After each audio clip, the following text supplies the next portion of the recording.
আসসালামু আলাইকুম, কেমন আছেন সবাই? আমি তো চমৎকার আছি, আলহামদুলিল্লাহ।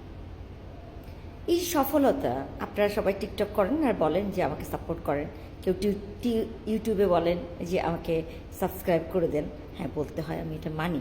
কিন্তু প্রত্যেকটা সফলতার পিছনেই কিন্তু একটা ব্যর্থতার কাহিনী থাকে। আপনি ব্যর্থ না হলে কখনোই সফল হতে পারবেন না, কখনোই না। আমি ছোটোবেলার একটা কাহিনী বলছি। আমি তখন খুবই ছোট।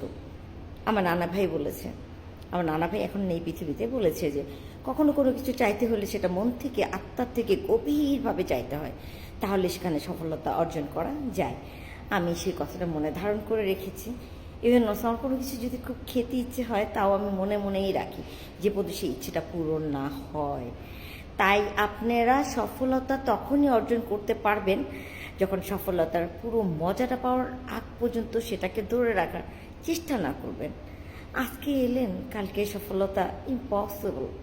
একটা চারা গাছ লাগালে সেই চারা গাছের যত্ন করতে হয়, রোদের আলো তাপ দিয়ে তাকে পরিচর্যা করতে হয়, প্রতি সকালবেলা দেখতে হয়, বিকালবেলা দেখতে হয়, তারপরে না আপনাকে সে ফল দিবে। একটা বাচ্চাকে ছোটোবেলা থেকে আপনি বড় করেন, বড় হয়ে ডাক্তার হোক, ইঞ্জিনিয়ার হোক, যা কিছু হোক, আপনাকেই দেখবে।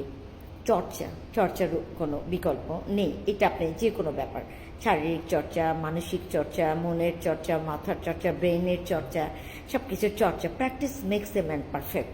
যত বেশি প্র্যাকটিস করবেন, অত বেশি পারফেক্ট হবেন। ভালো থাকুন বন্ধুরা আমার।